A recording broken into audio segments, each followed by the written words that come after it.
Hello, everyone. I'm pleased today to be talking to Ms. Magatte Wade, who's known for advocating for a prosperous, innovative Africa through entrepreneurship and economic freedom. She is the founder of SkinIsSkin.com, a skincare company that manufactures in Africa and sells products in the US. And as a practicing and successful African entrepreneur, can bring her experience to the table when discussing obstacles to doing business in Africa as compared to the US. Magatte has concluded that those who purport to care about Black Africans should support free markets and affordable and reliable energy, including fossil fuels. Her forthcoming book, The Heart of a Cheetah, available soon through MagatteWade.com, will provide detailed suggestions for how to accelerate progress for Africans. She is a blunt, straight talker who has little patience for the anti-capitalists' pieties favored by many so-called allies of Black people. Thank you very much for agreeing to talk to me today. Thanks for having me, Jordan. It's a pleasure being here. So let's start with a bit of your history. Let's talk about your company and where it's founded and how you managed to establish it and what sort of obstacles you did face. Sure. So whenever someone asks me, Magatte, tell me about your story, I take you back to where I was born in Senegal, the west coast of Africa. And there I my story started with when my parents, right around age 2, I was done with breastfeeding. My mother decided that it was time for her and my father to go and seek better pastures, to afford us a better life back home. And that's when they made the journey that so many Africans make, to provide for a better life for their families. And it's at a time where they decided to migrate from Senegal to Europe. Unfortunately, many people have made the same journey before them and after them. Many, unfortunately, did not make it under as good circumstances as they did, because they could do it in a legal way, which means you can take legal pathways and routes that are not as dangerous as others. So my parents became economic migrants, like many other Africans before them and after them, went to Europe, and of course, managed to build a very good life for themselves. And so they left me behind to be with my grandmother. And right around age 7, it was time for me to be reunited with the family unit that my father and mother have, constitute. And so it was decided, now you're going to Germany. And Jordan, I will never, ever forget when I first set foot on that continent, in that country, my first time ever leaving my village. And I just remember being like, wait a second, how come they have that and we don't? And that was, I was just looking around, all of these paved streets. Compare that to unpaved streets back home. I'm walking around, my feet are always dusty, ashy, always have to wash them back when I go home. How come they have that? Meaning, back home, when it's to get a shower, my grandma would have to heat a pot of hot water, put it, on the stove. And when I say stove, it's not, you go into your kitchen and you turn the stove and, the burner comes on. No. It's like she's establishing like a little stove, literally, that's off of the ground, just like when you go camping, where you put the charcoal. So puts the charcoal in, has to get it going, and then she puts a pot of water on it. Then it boils, and then we bring a bigger bucket, put that hot water, mix some cold water to it, and then one of my cousins, stronger, would drag it to the shower area, and there, with a smaller pot, I would then go on to have my shower. Compare that now to Germany, and my mom is like, my God, time to shower. I'm like, so you mean I jump in there and I turn the knobs on, this one, and then the water comes down at the temperature I need it? And all of that took a blink of an eye to happen? Are you kidding me? When you walk into the stores, everything is AC'd in the summer, heated in the winter. It's just like this ease of life. I think that's what, as a little girl, I was seeing, this ease of life. What are you talking about? And so eventually that question of a little girl of how come they have this and we don't became with time, how come some countries like mine, Senegal, and other many African nations are poor, while nations like the United States, France, they're rich? How come? How come some nations are poor while others are rich? And it's a question that never left me, and it defined my life. That question defined my life. Well, so let's walk through that, because that is a crucial question. I read a book a while back by a Harvard professor emeritus called The Wealth and Poverty of Nations, and it addresses that very question. And one of the surprising conclusions he comes to is that a huge part of what makes some countries rich and other countries poor is the presence of an almost universal trust in matters of trading. And so for him, I think his name was Landis, the most valuable natural resource is actually trust. And I would say also a bit of lack of envy, because with envy, it makes it impossible for anyone to have anything because everyone else is jealous and angry about it. And well, that's one of the pathways, let's say, to wealth. What have you concluded? I mean, you've been thinking about this your whole life, ever since you went to Germany when you were 7. Right. So I've been thinking about it my whole life and looking for answers my whole life. And as I was growing up and moving around, I heard it from some very people who, with a straight face, will invoke the IQ theory. Or, darling, it's not your fault, you see. Because in a world where you being black, there is a theory out there that you're just not as smart as white people. I've gone to conferences where there was panels and people talking and making that case. I heard people say, "Oh, darling, it's just because malnutrition. You guys are just not well nourished, and it's because others say." Oh, if you had access to greater education. And I'm like, you go say that to the countless young Africans in my country, Senegal.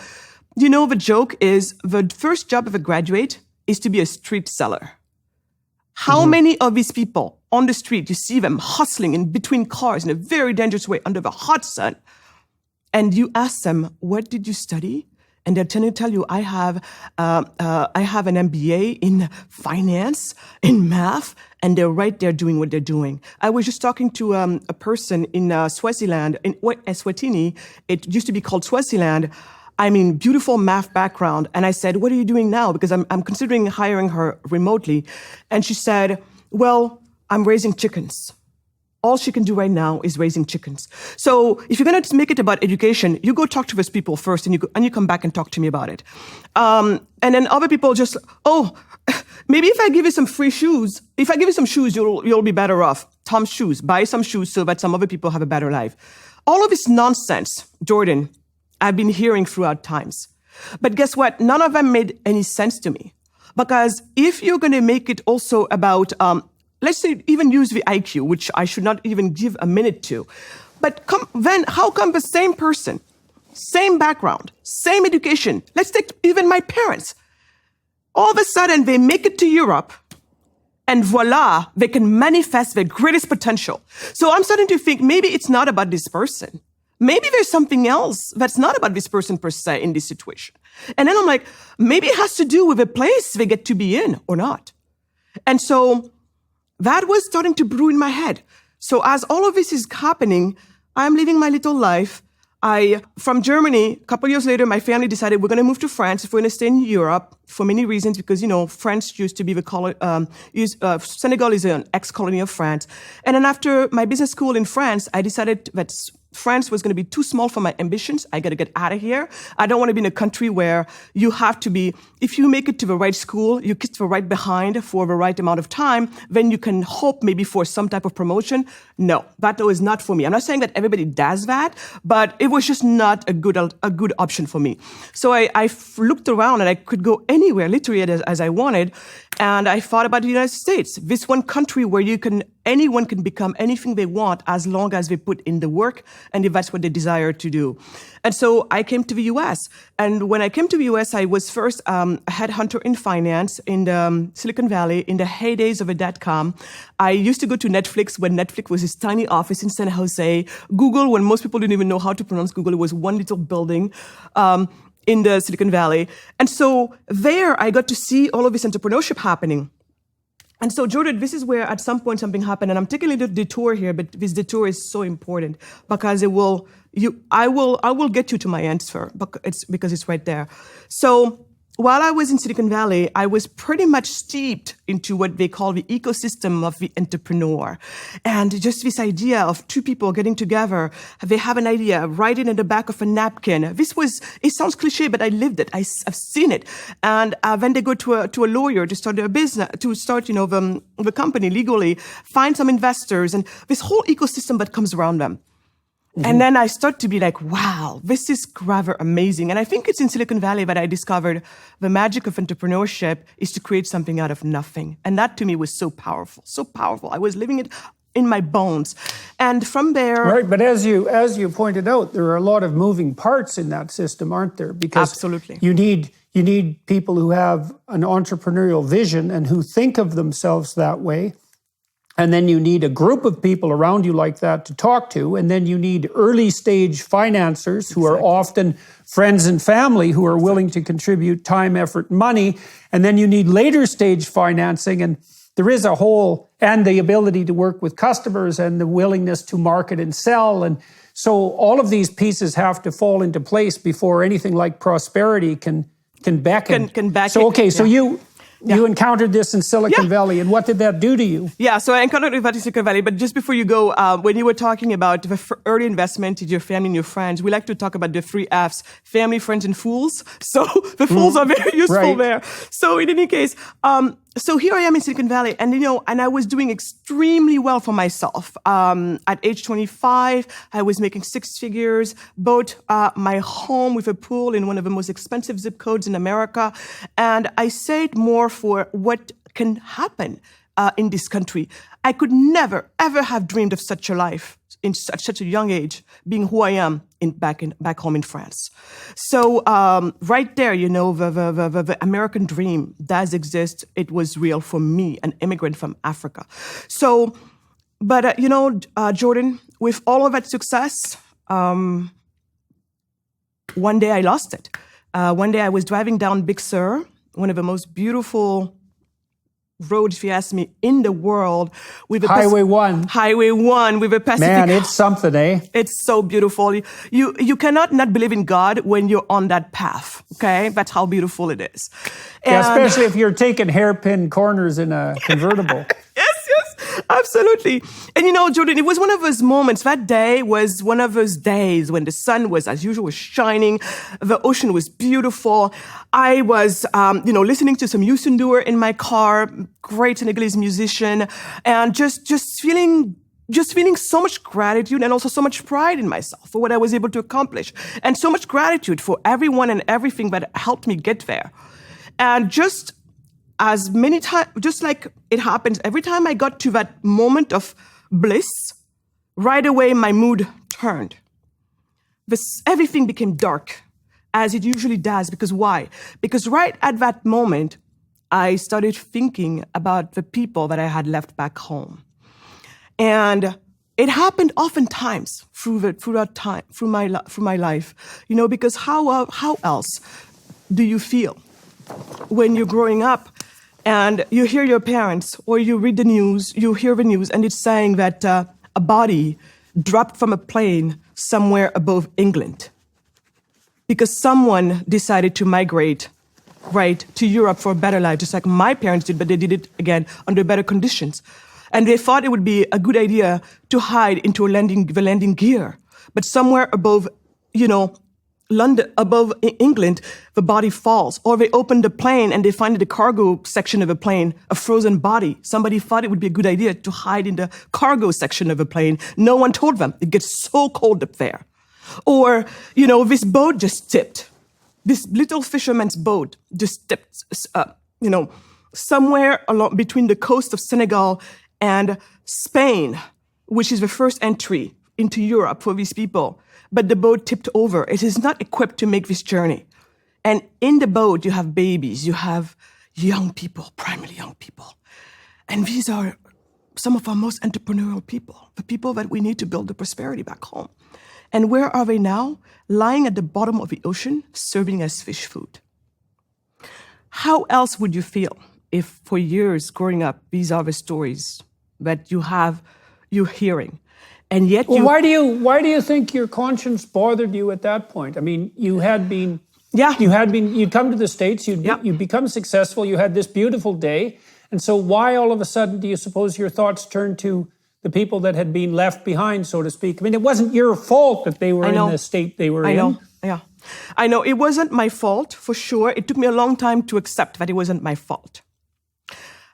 So what happened that day is I no longer was able to play the schizophrenia game that I've played my whole life. I was no longer able to, the coping mechanism that I had developed up till then no longer was holding.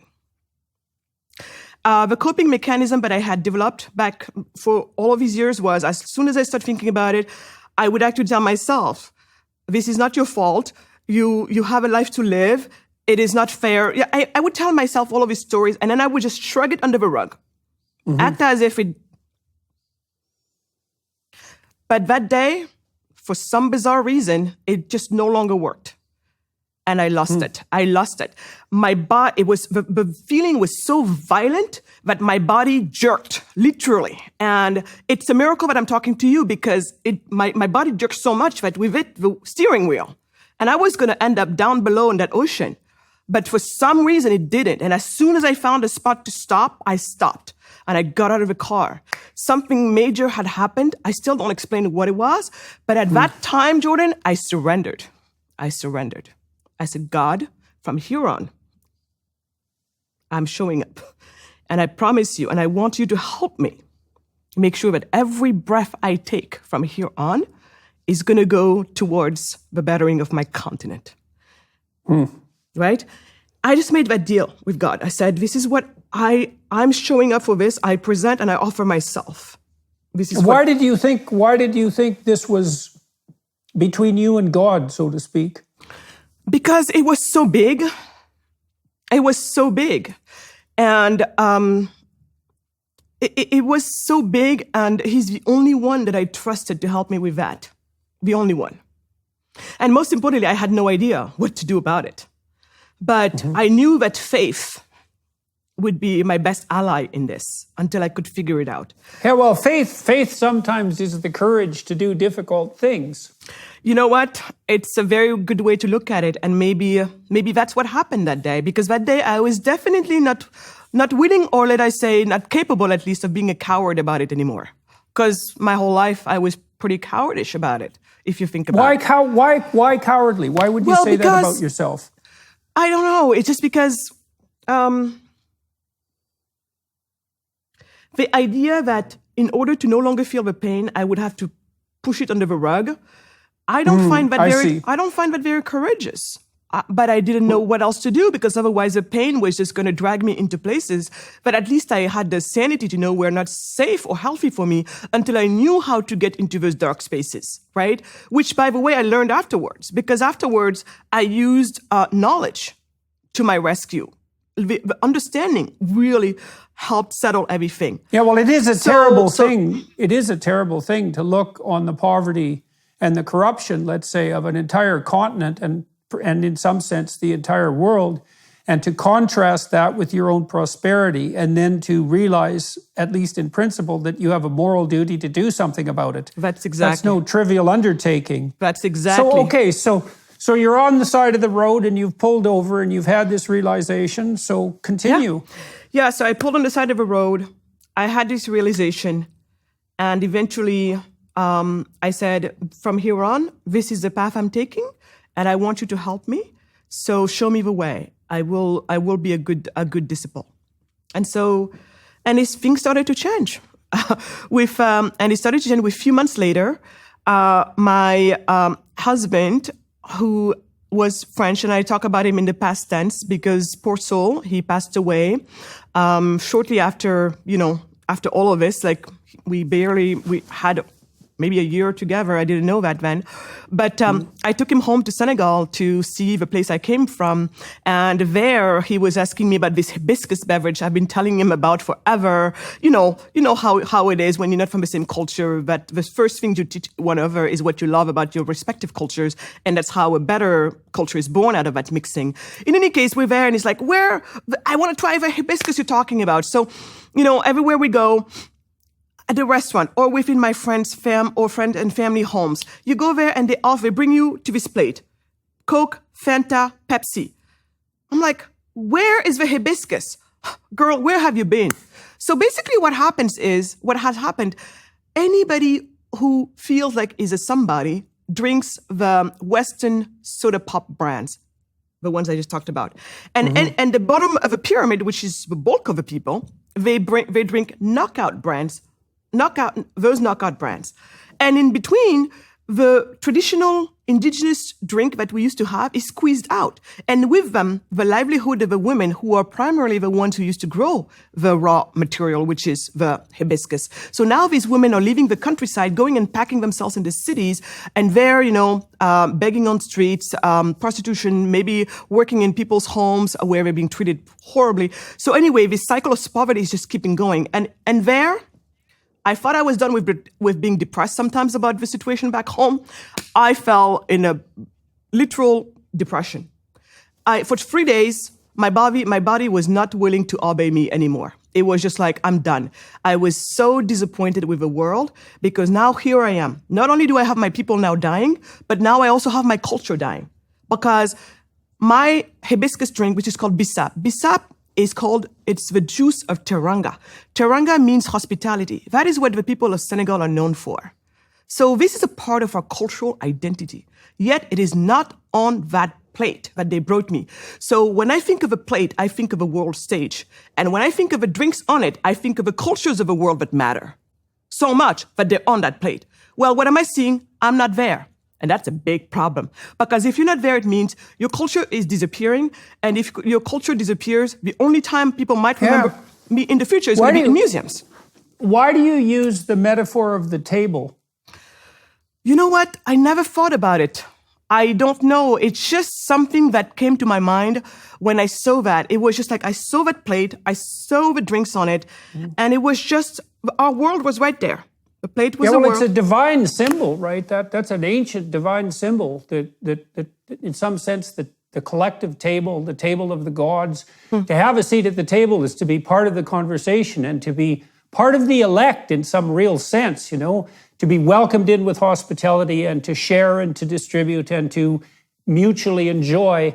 That's a very, very old idea. So it's very striking to me that was the metaphor that sprung to mind, because we want everyone to come to the table, don't we? That's the plan. We do, and that's the plan, absolutely. Yeah. That's a very good point. I never made the connection, but now that you're bringing it up, it does make perfect sense, actually. Interesting. Okay. Yeah, that's for sure. That's for sure interesting. Well, you started that part of our conversation with a bit of an introduction to a religious experience that you had while you were driving, and the fact that table metaphor popped up there makes perfect sense from a symbolic perspective. You also want the table to be laden with the finest of produce, right? And you want it to be a place of plenty and generosity as well as hospitality and an invitation to everyone to enjoy. That's all part of life more abundant. And that's right. Bringing everyone to the economic table is a way of moving forward towards that goal. That's right. Okay, so the hibiscus drink, that really bothered you. Yes, so I got ill. For 3 days, I was just shut down. I could not move anymore. I was pissed off. I was disappointed. I was sad. I was depressed. And my husband's like, my God, this anger of yours, it's energy, but it's negative energy. You got to find a way to turn it around into positive energy when it becomes inspiration. And then you use it to fuel yourself. And with that and this old concept I grew up with, of criticized by creating. It's Michelangelo's, but that's very much the rules under which I was raised.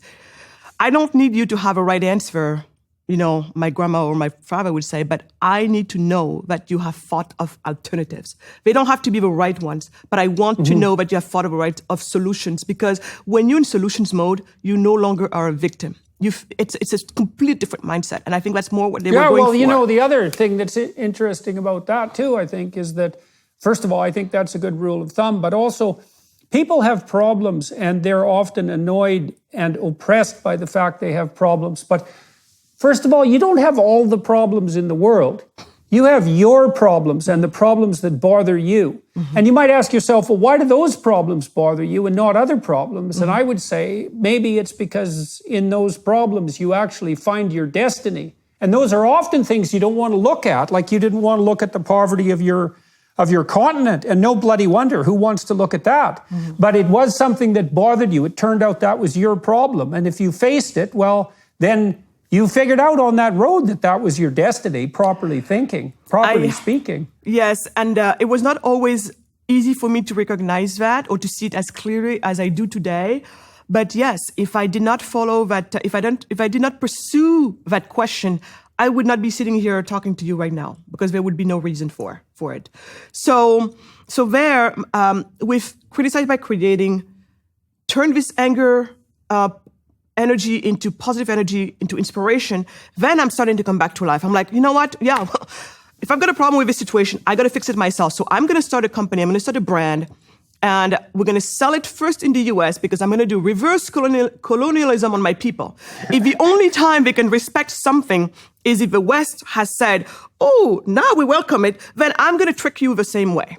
Hoping that the next generation that comes after you, luckily for them, they won't need that type of validation because they were born in a world in which they were just fine, in a world in which they were the it people, right? So, but this is a detour I need to take. Let's take it. So with that, I just became very galvanized. And so we started this business, and my whole thing was, I'm going to start a brand. I don't want to start an NGO telling people, you should respect Africans, or you should respect this ingredient, or these poor women are losing. No, build a brand because brands have such a power to influence culture. And I was dealing here with a cultural issue first and foremost. And so build a company, hire people back home, and make the brand pop in the US. And then you have your virtuous circle where the jobs are created back home and your culture also takes its rightful place at the table. And that's exactly that's exactly what we did.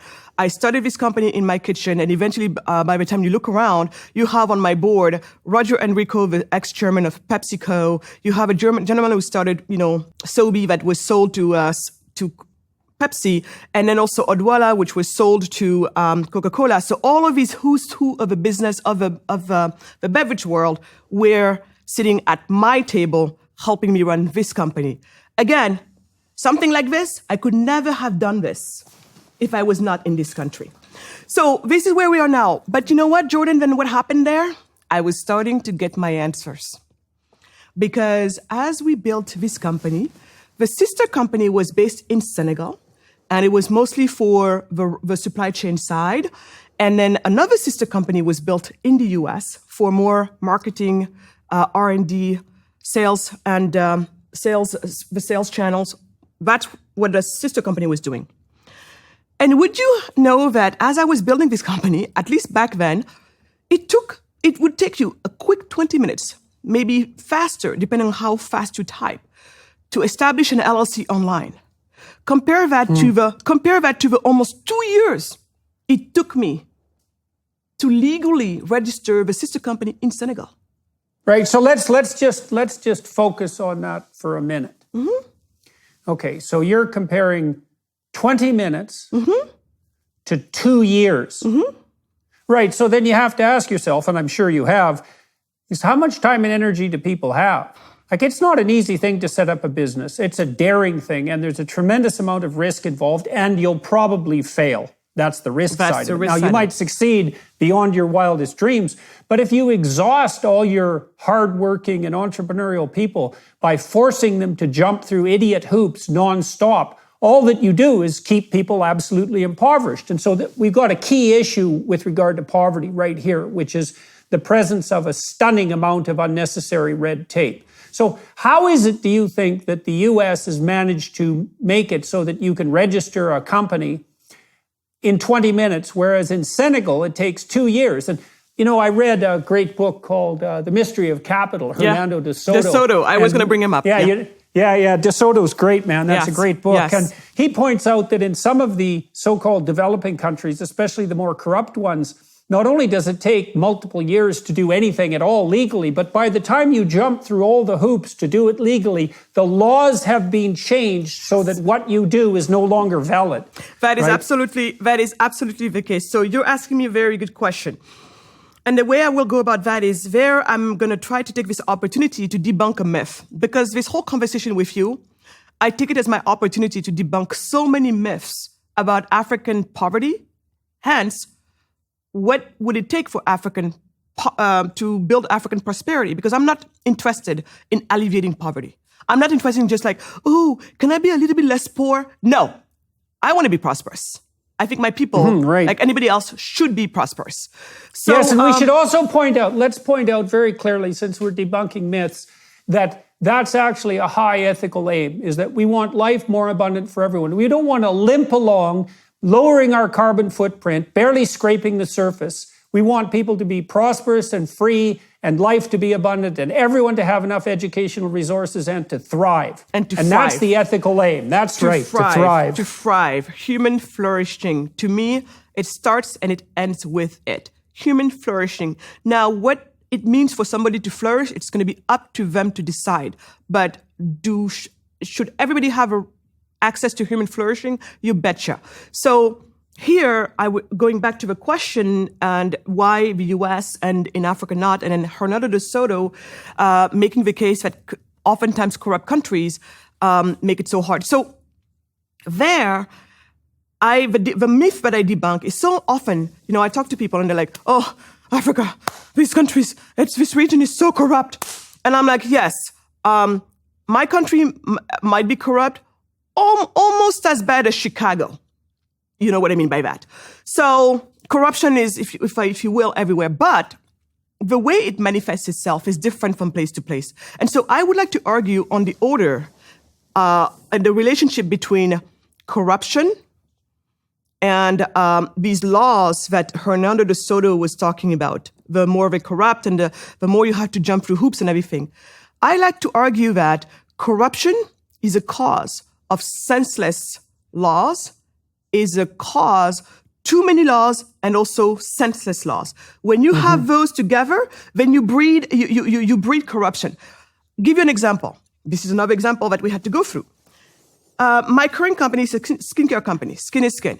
So for that, we have to import some ingredients, because if you don't have you need the inputs that you need at the standard of quality that you need them in order to remain competitive in your marketplace. My marketplace is the United States. That's where the people have the money to spend all of this, to spend on our products. They understand our products. It's one of the best markets for us for many different reasons. We sell at places like Whole Foods Market. I don't have to tell you, it's one of the most beautiful chains of grocery stores in the US. You can imagine that the buyers are super sophisticated and they don't just bring any product in that chain, but they bring us. So, which tells you the level of standard we're playing at with world class. So, it means that everything behind the scene has to be world class. The whole chain up and down has to be world class. And so ingredients, no different. So we have to bring in some ingredients. Well, guess what, Jordan? For some of my ingredients, the tariff is 45% to enter the country. 45%. Others, almost 70%. How do you expect me to be competitive if you're slapping such tariff on some of my inputs? How? Because for every 50 cents you add on tariffs, I have to sell my products $2 more than I would have in order for me to actually make it. I become very uncompetitive very quickly, quality for quality, product for product. So there we had to, so now, if instead of making it a 45%, how about maybe it's a 0% like it is in the US? If I had to bring the same product here in the US, 0% tariff on it. Or make it 5% or 2%, 3%, something that makes sense. So then do you really think that I'm going to try to jump through the hoops of avoiding that 45% or that 70%? There's no need. Pay it and move on, because you've got better things to do. Mm-hmm. See how bad laws and senseless laws breed corruption, because people will then, it is cheaper and faster for people to pay the bribe and move on than to adhere to the law. You see? So that's what we have inherited in most African nations. As I noticed, the discrepancy and the difference between doing business back home and doing business in the United States. At first, I was like, oh, well, of course it's like this. It's just because, we're a poor nation, we're messed up, and that's why everything else is messed up. And then eventually, I started to really think about it, to think it through. And it's around the same time that God, again, brought some interesting people in my life. Because at that time, my company, my first company at least, was, now I had moved into the nonprofit. We had started a nonprofit because my goal was, how can I help replicate whatever success I was able to have? How can I help many other magats or my male counterparts from Africa do exactly what I did with whatever product they deemed to do it with? How could I help with that? And it is during that journey that I eventually even learned about the work of Hernando de Soto. And when I heard about his work, he was right there telling me, Magat, what you went through, what you're going through, experientially speaking, is not an anecdote. This is something very systemic about this. And it is called economic freedom. How easy or hard it is to do a business, you have indexes that measure this. The most known of them being the Doing Business Index ranking of the World Bank. And then you have a Fraser Institute Economic Freedom Index as well, and others and others. Well, what do they all have in common? They all show you one after the other that it is harder to do business in anywhere in sub-Saharan Africa than it is anywhere in Scandinavia. And I take Scandinavia purposely because people who are anti-business, they need to know that Scandinavia is more business friendly, is more pro-capitalist, I'll use the dirty word, than almost any sub-Saharan African nation. And there... Right, and so the Scandinavian choice is a very interesting one because the rabid and idiot anti-capitalists of the West often point to Scandinavia as socialist countries. But, but as you point out, they're socialist on the edges and capitalist at the core and in a very, very effective and efficient manner. And so they are business friendly in precisely the manner that you described. And those principles that you elucidated, minimum necessary laws, that's part of the English common law tradition. Yep. Minimum necessary force of enforcement, that's another good one. Yep. And what is it? Clear, I think this was Montaigne. And you also have clear and transferable property rights. And you also have the concept of a rule of law as well. Right. So those are some of the metaphysical and legislative substrates that make a free enterprise system possible. Because people often also think about only the market working, but you need a set of regulations and also customs that the free market can run on top of, like an operating system. Exactly. And I love that you're using the word operating system because this is going to take us to something else. But before we go any further, there I want to point that as I was learning from the work of people like Hernando de Soto, as I was learning from people like the man who became my husband, I like to joke and say, he brought me the answer to my little girl's question. I rewarded him with love. So I married him. As I was looking at the work of people like him, Michael Strong, people like John Mackey of Whole Foods Market, they're friends, so that's how I got to know John. But they made me really get into a whole nother world of people who truly care. But what was different about these people is that they cared not on their own terms. They cared, but on the terms of the truth. And we might go into that at some point, but let me just keep it there. So what happened in that time of my life, as I was trying to see how can I multiply my whatever success, I found out the answer. I started to connect the dots, and I learned that eventually, wow. So you're poor because you have no money because no source of income. A source of income for most of us is a job.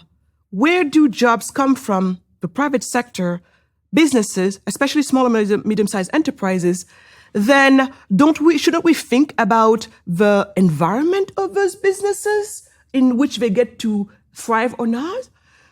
I think we do. But then when I look there and I look at these indexes, they're all telling me one thing and one thing only is, your region is the poorest in the world because it happens to be the most overregulated in the world, meaning that as many people fight for freedom and supposedly fight for Africa's rights, no one thought about one of the most important of rights and freedoms after you have managed human rights in its global way, economic freedom. Well, you list here in one of your articles where you make reference to these rating systems, the bottom 10 countries for doing business in the world: Chad, Haiti, Central African Republic, Congo Democratic Republic, South Sudan, Libya, Yemen, Venezuela. There's a lovely example. Eritrea and Somalia. And so there are three exceptions in the African ecosystem. Mauritius, Rwanda, Kenya, South Africa, Botswana, and Zambia. You pointed out in your prospectus, is it prospectus article? Yeah, prospectus article of Artbridge Institute. Right, that Mauritius is a rising star, and Rwanda is in some ways comparable to Georgia. So some of these countries have started to get this right. Yes. And so what's the consequence of that? And what does right mean? What they have understood, what these countries have understood, is that economic freedom is at the center for prosperity building. Rwanda, for example, Paul Kagame, the president of Rwanda, is explicit about it. He said he wants to be the Lee Kuan Yew he wants to be the Singapore of Africa, and Lee Kuan Yew is his model. Now, the dirty mouths are going to start shouting, oh yeah, see, authoritarian, blah, blah, blah, whatever. Me, I want to talk only about the on the economic side. If you take Lee Kuan Yew and Singapore as your example, then it means that, like him, you're going to have to be serious about economic freedom. And that's exactly what he did. That's what Singapore did. When Singapore figured that out, they went on to put in the right reforms to make their environment some of the most business-friendly environments in the world, one of the most free markets environment in the world. And you saw the magic of Singapore. Today, Singapore is richer than its ex-colonizer, Great Britain. So when I hear people telling me today, oh, Africa is poor because of colonization, I'm like, please, let's move on from that. Does it have maybe a tiny percentage in where we are today? Maybe, and I don't know. But I know it's not the cause. Because if it were, many countless countries have been colonized before. And by the way, colonizing one another is humanity's history. It just happened that maybe Africa has been one of the last, colonized region in the world. So in our psyche, it is there, and it acts like nothing happened before to others. But flash news, it's the history of the world. We've been capturing each other back and forth, all of that. So anyway, but the truth is, Singapore, richer than Great Britain today. And then Hong Kong happened. And then because Hong Kong happened, China even today happened. Because China's like, wait a minute, what went on over there? And then China went on to do the exact same thing with its SEZs, the special economic zones, some of the most free market zones in the world. And then look at it happen in communist China, who, when it comes to economics, decided that we're going to do the free market, we're going to be capitalist, because that's the only way. We tried everything else. We killed hundreds of millions of people, and we have nothing to show for it. But now that we're tired of being disrespected members of society, because guess what? That's the other thing too. You want to be respected in this world?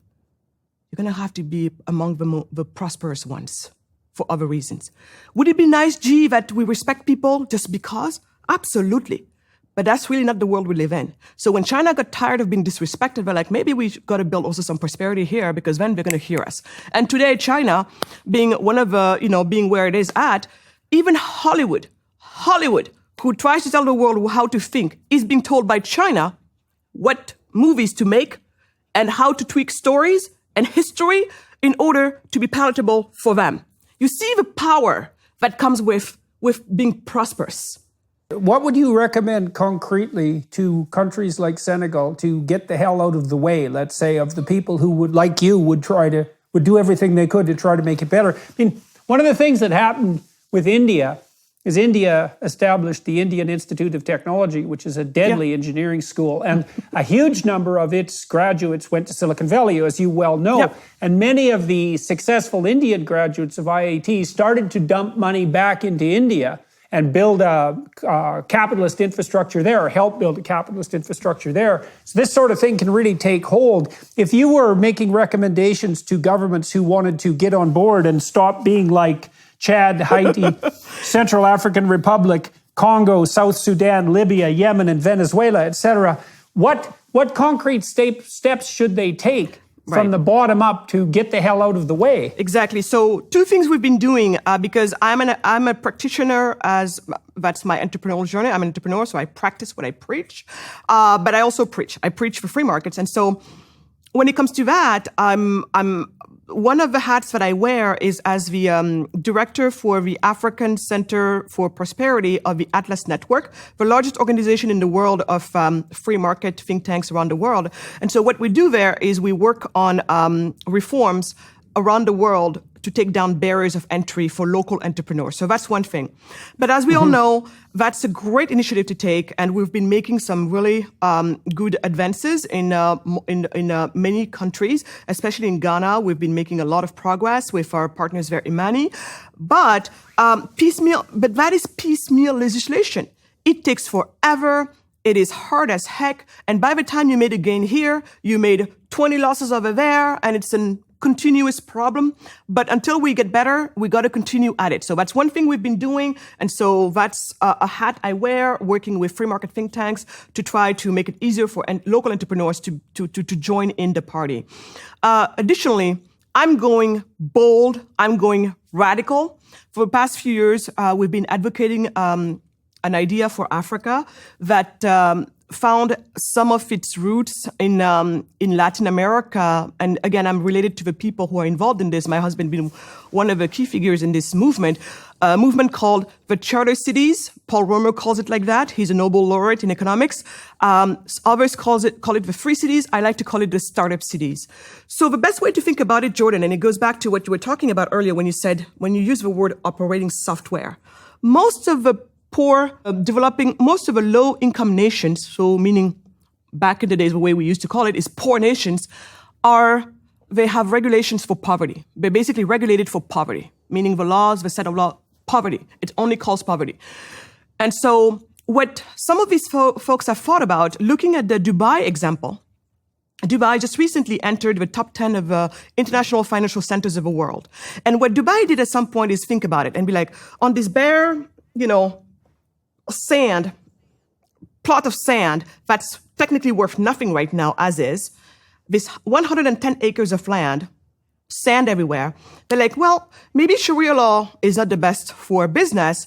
We got to think about better set of laws for business. We're talking only about business, not family law, not anything else but business. And they decided there's got to be something better. And so they looked around, and that's actually when, to take one of the terms you used earlier, they're starting to realize, common law is actually a better way for business, specifically British common law. So at that point, and I'm oversimplifying here because otherwise we can totally geek out on it. Remember, this is like one of my latest things that I've been involved in, but latest, it's been the past 10 years, and I'm going to share with you a win. So Dubai is like, we have to adopt British, common law, primarily British common law. We're going to hire retired British common law judges to come and educate the law here, train our own people. And that, along with many other reforms, to also become a top center when it comes to the, and in the free market when it comes to the finances. Dubai. That British common law system, so it's very, very interesting theologically and metaphysically. So it's predicated on the idea that every individual has all the rights that there are, except for those that are specifically regulated and limited by legal necessity. And then generally that realm of necessity has emerged only as a consequence of disputes between people. So you're free to do whatever you want unless you have a dispute with someone else. Then the dispute is adjudicated according essentially to constitutional and theological principles, and then a precedent is established. Then the whole body of law built up that body of precedents. Yes. Yeah, and it's bottom up, not top down. It's totally And that. English common law is a gift from God, man. No, it's something else. Absolutely. And that's the key word there when you said bottom up. So common law is so much better for bottom up approaches. And we all know that markets work better in a bottom up approach. And also, when they have to educate the law and resolve a dispute, they're going to be much more respectful to the contract that was passed between the two parties than, say, civil law would be, right? And so anyway, so from this standpoint here, you have Dubai who is now trying to put all of this together, and eventually they put a set of laws together that would now be conducive to being a top international financial center in the world. And voila, in less than a generation, in less than 25 years, Dubai completely unrecognizable. Completely. But they did not invent it. In that short period of time. In that short... Well, I know, the Chinese, the purchasing power of the average Chinese citizen is doubling every 7 years. Yes, every 7 years. Right. It's insane. It's insane. Yeah. So we know it can be done. And at the root of that is the same thing. It's economic freedom.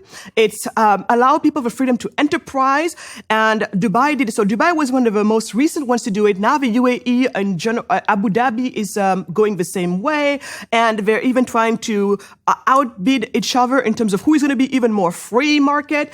So that's something beautiful going on there. So some folks have looked at that model and then be like, wow. So maybe let's think about a plot of land, ideally a rather unoccupied plot of land, so you're not being accused of displacing people or confiscation, any of that. So English is only my fourth language, Jordan. So sometimes if I stumble upon words, please be patient with me. So anyway, so they thought about it and I said, okay, so the plot of land, think about it as your computer. And think about the laws that rule that plot of land as your operating software. And to start to think about governance as a new frontier. And so now what you have is these governance entrepreneurs. And that's definitely where I have gone into. I'm like, forget piecemeal legislation. We're going to keep doing that until we have better. But in the meantime, I'm working this radical idea. So for the past decade, I've been working on convincing African governments to do this. And finally, I can't disclose the name today here, but we've signed an MOU a month ago with one of the Western African nations who said, yeah. And it's funny because when we approach them, Jordan. Congratulations. That's a major achievement. That's like a world-shaking achievement. Thank you. So. And we have a top team to work on this.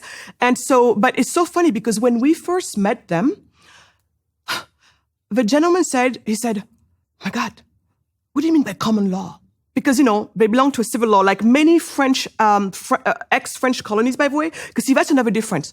When France supposedly, at the end of colonizations of many African nations, the British colonizers said, you can do whatever you want.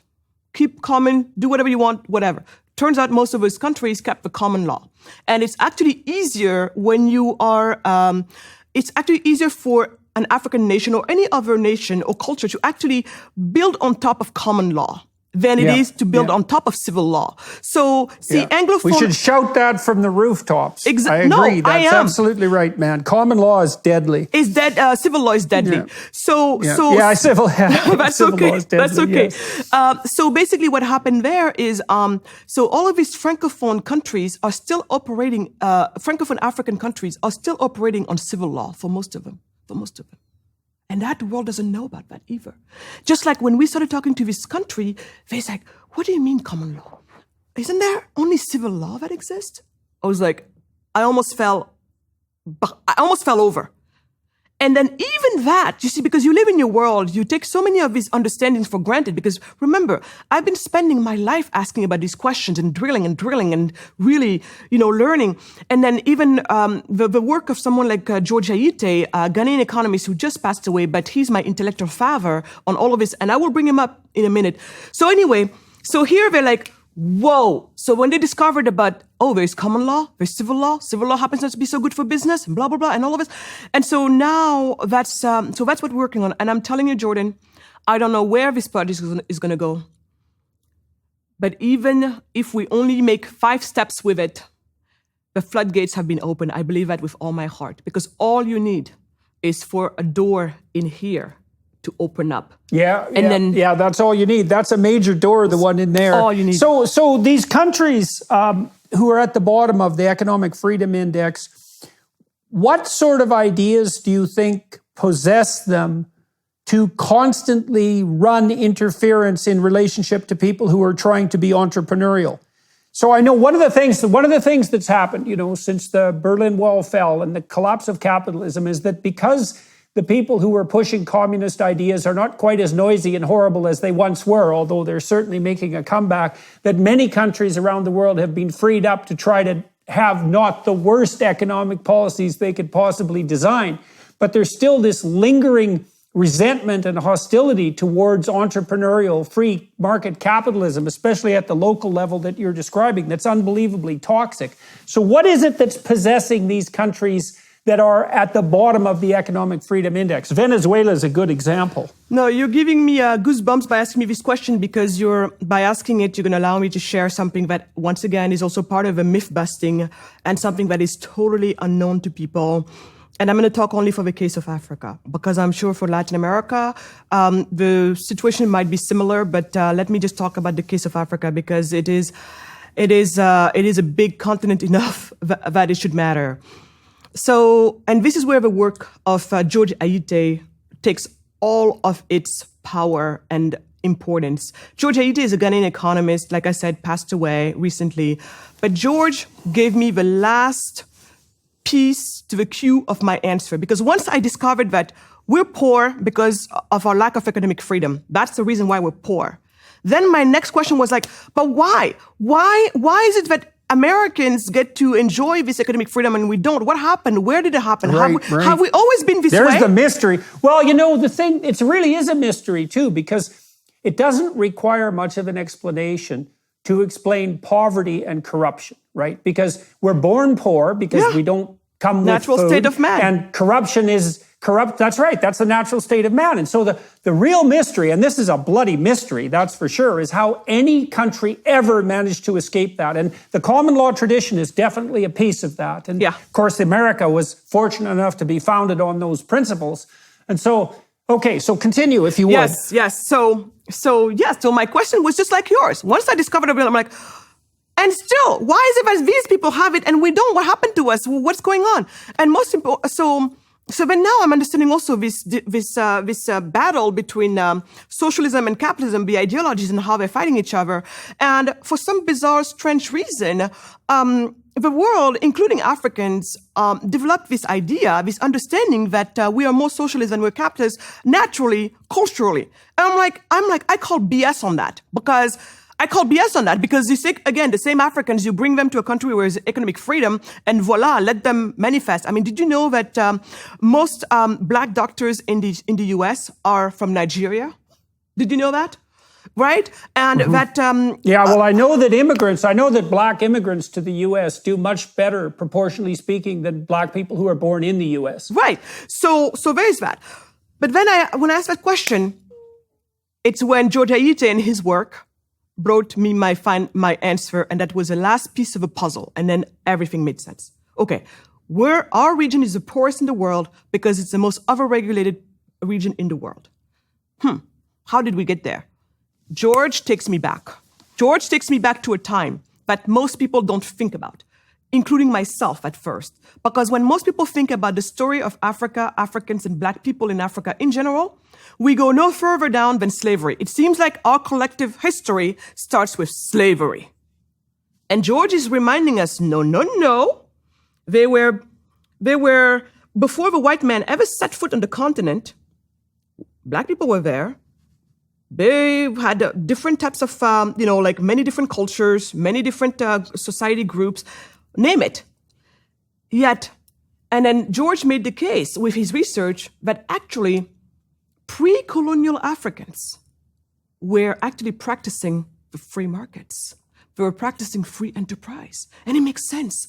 But so what we were doing back then, in Africa, you could find some of the most sophisticated trade routes in the world.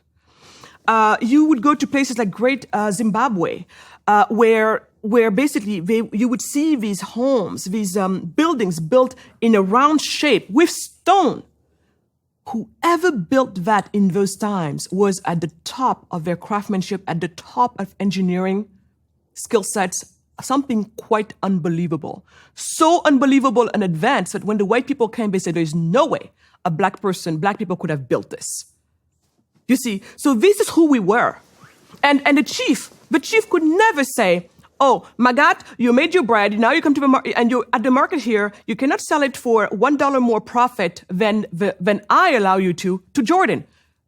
No such rubbish. Didn't exist with us.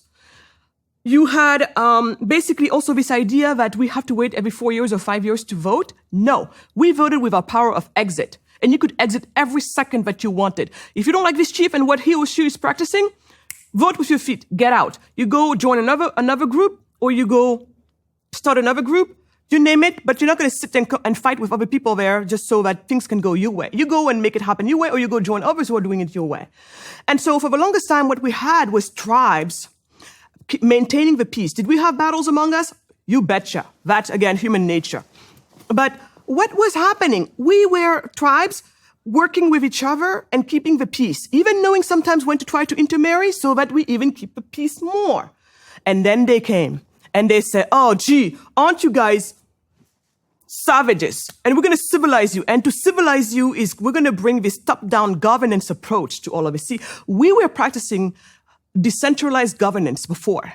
And they showed up and they said, to be educated is to have centralized governance. What did you do when you do that? Now the tribes are fighting among each other to take control of that centralized government governance. There's a real tension there, because it's very difficult. It's very advantageous, obviously, for people to be enmeshed together in large-scale groups like the United States, 320 million people. But then the question is, how do you put in all the subsidiary levels of organization so that just doesn't become a monolithic state? Right. And then the question, too, is, well, how do you introduce that large-scale integrated governance without absolutely demolishing the micro-societies that make up part of it and bring people together without undue bloodshed? Right. It's a real catastrophic problem from a historical perspective. It really is. It really is. So then we went, to go back to the story, we go from having tribes to now tribalism because of this introduction. So anyway, so when they came, they said to us, so all of that was going on. And then eventually we were living our lives, minding our own business, doing fine. And I would argue that if we had been left alone, we probably would be the richest continent in the world today if we had continued. But we didn't continue. Slavery happened. After slavery, colonialism happened. At the end of colonialism, this is where I would like to bring the attention of people, because that's what George is so beautiful in pointing. Just around the time when most African nations were getting their independences, starting with Ghana, we're talking about the late 50s, early 60s. Remember also what was happening back then. We were at the height of a battle between these two ideologies. On one end, represented by the freedom, and their economic practice was capitalism. And on the other, facing off with various forms of statism, socialism, communism, and primarily their practice was, they were socialism or communism, and they were at like this with each other. Around that time, we're getting our independence. And do you know what they said? At that point, remember, try to put yourself back in those times because it's so important. You have these great liberators of Africa who have fought for liberation. We're talking about Rawlins of Ghana. We're talking about Julius Nyerere. We're talking about people like Thomas Sankara, later down the road. We're talking about these people, right? And they have fought. They have fought for the liberation of this continent. They have given it everything they had. And but what we don't remember, so what happened with these people is like, so now these two ideologies are fighting, and it looks like we have to take a side because the two ideologies fighting, we're looking for influence, and we're looking for influence south, right? So, and everybody's looking down. Africa was trying to free itself from domination by, at least nominally, the capitalist West. And there's always the idea that the enemy of my enemy is my friend, right? That's exactly. Yeah, and that didn't work out so well with the communists. No, and this is where we made the fatal mistake. Because at that point, as we were looking for influence, us Africans, freshly liberated, and I put quotation marks because I'm not sure we have been liberated, freshly liberated is saying, look, you, West, is who enslaved me first, then colonized me. I am certainly not going to party up with you. So we're going to go in cahoot with the Eastern, with the not so free side. And this is when they have been spending all of their times with the Marxist socialists of their times. And this is also times around which W.E.B. Du Bois did the dirty work. He didn't think it was dirty work, but he is the one who helped all of these soon-to-be leaders of liberated African nations to really bite into these ideas, because by then they had conflated slavery with capitalism, with imperialism, with colonialism. With common law. With everything. So for them, the whole darn thing was one big evil to throw out of the water. And so they threw the baby out with the bath water. And when they did that, they had totally forgotten their own indigenous roots, because pre-colonial Africans practiced the free markets. Pre-colonial Africans would have looked at these Marxist socialists and said, this is heresy. You guys are crazy. This is not even part of our roots. We are rejecting this with everything we've got. But it did not happen that way, no. So this is how liberated nations of Africa got started on the wrong foot, went to bed with the wrong people, and 6 years later, we have nothing to show for it, because we all know what happens to people who follow the socialist route. This does fit in nicely with our earlier comments about Venezuela, because Venezuela has taken exactly the same route and gone from a rich and post-colonial country to an absolute bloody nightmare in about 30 years. And it's also a consequence of that entire country falling under the toxic dominion of these ideas.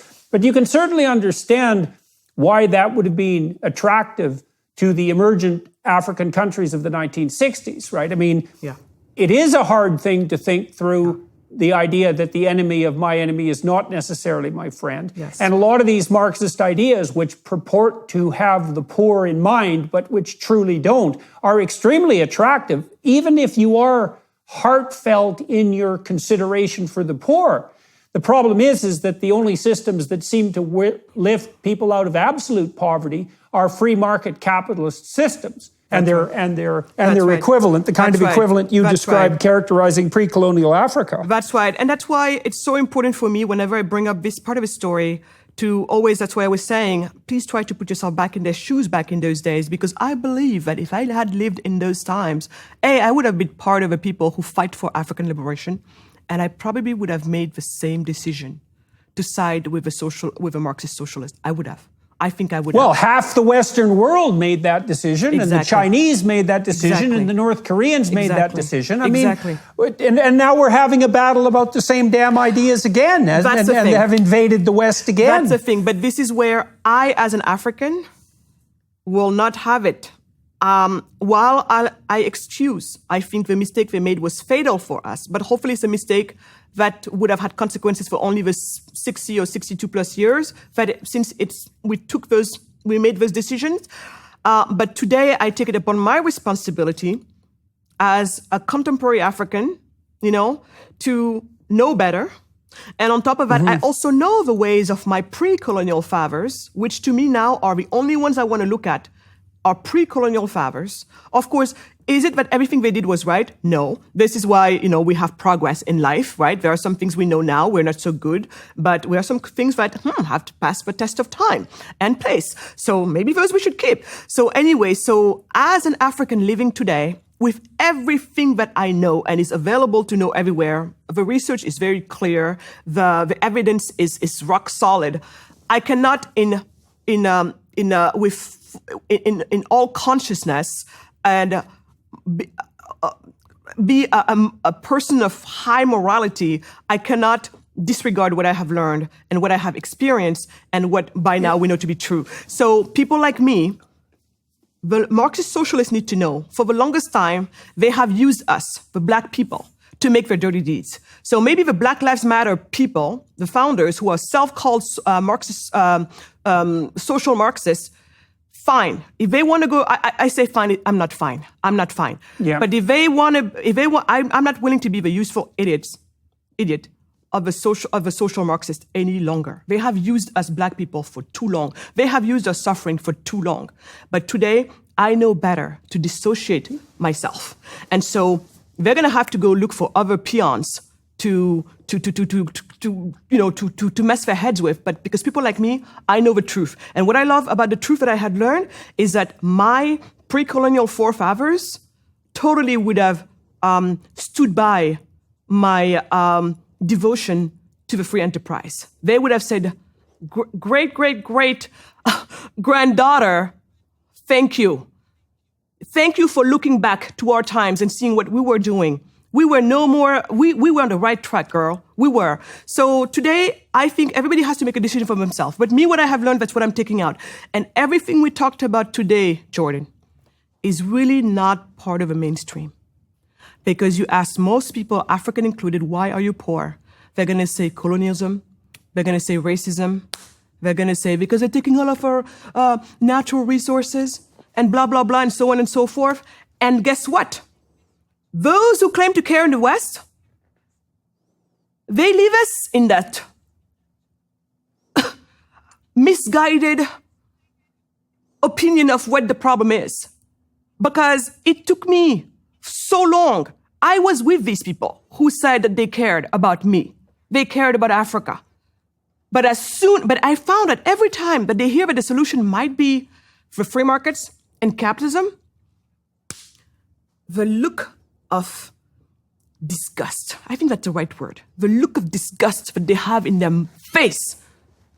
If I was not stronger, I would feel disgusted by myself for having those opinions. So do you really care? Or do you only care when the solution that you're peddling goes to support your own ideology?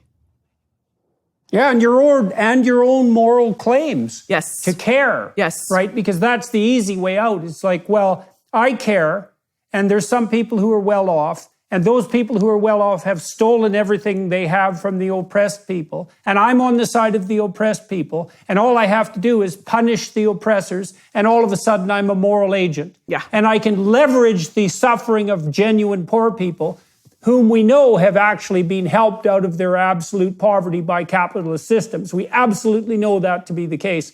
I can leverage their suffering to bestow onto me an undeserved moral superiority. That's right. And then I can have my cake and eat it too, because I can still be a denizen of the wealthy West. That's and right. I can feel sorry for poor people and be oppressed at the same time. Absolutely. And I feel like you're even being too generous for them in terms of the work they put in. Because today, that I care, the only way it manifests itself in work, in little action, I put a sign on my yard with Black Lives Matter. Period. Done.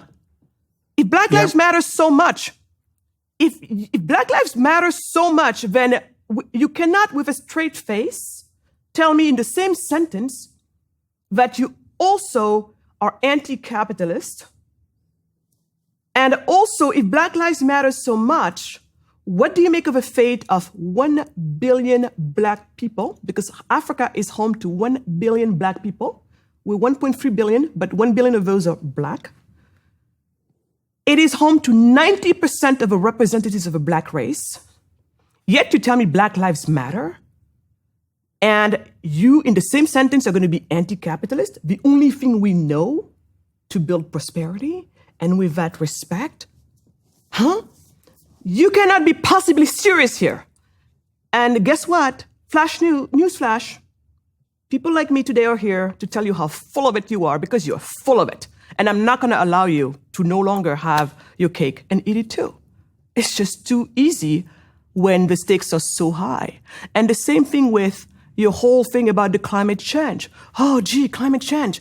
I'm not even going to go and argue the scientific, argument. I'm not.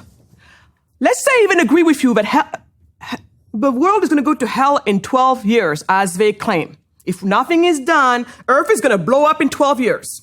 Let's go and freak out all the kids, because you know what? It's justified. Let's say I even agree with you on that one. And then I say, and then we do what? Because your solution right now is to tell me we stop all carbon emission, we stop all fossil fuels right now. Right now. But Jordan, what does that mean if we did that? What does that mean if we did that? It means poor people will freeze in the dark and bake in the sun while they starve. Thank you. You just signed a death warrant. And I'm going to talk about Africa only for now. You just signed a death warrant for 1.3 billion people, of them 1 billion Black people. And you just told me that Black Lives Matter. So even when it comes to climate, you're full of it. And I'm willing to say that you're just an idiot because you don't know what's going on, but even there. And if you still with a straight face can say, yeah, well, to sacrifice the rest of the world, to sacrifice these 1.3 billion Africans so that the earth can stay. Oh, really? How different are you then from somebody who enslaved me a little while ago? Really, my life is worth that? Black babies are going to have to die so your white babies can stay alive? You know, sometimes when I hear the prince, who is that guy's name? You know, the Princess Diana had 2 kids, I think. The older one, with a straight face, the guy by the time he had popped child number 4, had the nerve to tell us that the problem with the world is overpopulation. Earth cannot sustain overpopulation. From the guy who has 4 kids. So what are you telling me exactly? Because I'm just... You know, Marian Tupy from humanprogress.org, he's publishing a book in August called Superabundance. And he's redone a number of economic calculations showing, for example, documenting the extremely positive relationship between increased population and general prosperity. That's right. And he calculated that every child born today will produce 7 times as many resources as he or she will consume. See? Right. C is right. And so all these people who are squawking about there being too many people on the planet, it's always other people who are too many, as exactly as you're pointing out. That's what I was going to say. Absolutely. So here's Prince, whatever his name is, telling me that the problem with the world is overpopulation while just having popped his 4th child. So are you telling me that your child can live, but the other ones cannot? Because that's pretty much what you're saying, because you popped these kids. And if that's what you're saying, if you're saying that the other ones cannot, then go on. Keep going with your thinking. Why? Yeah, right. Why can't they? Why can't they? Why can't they? Are you a closeted racist? Maybe not that closeted. We're gonna see this. We're gonna see this play out in the fall. This is coming just as certain as the sun's going to rise tomorrow. You know, the fact these environmental policies that have emboldened Putin, made Europe dependent on oil and gas from Russia. That's right. Now we have a shortage. We have a huge increase in fertilizer prices, and we know perfectly well that about 150 million people, most of them in Africa and in North Africa and in the Middle East and in sub-Saharan Africa, are going to be suffering dreadfully in the fall because of this. And so we can see right away that what has happened when push came to shove is that the radical utopian Marxist types who are beating the drum about the environment were perfectly willing to sacrifice today's real poor to the hypothetical well-being of some future poor in their utopian schemes. Absolutely. And that's coming right away. No, it's coming right away. And then one of the things that the Ukrainian war has brought up to the surface, because we've been talking about it forever, and then people are like, oh, you're being too, you're not being, but it's the hypocrisy of these people, the hypocrisy.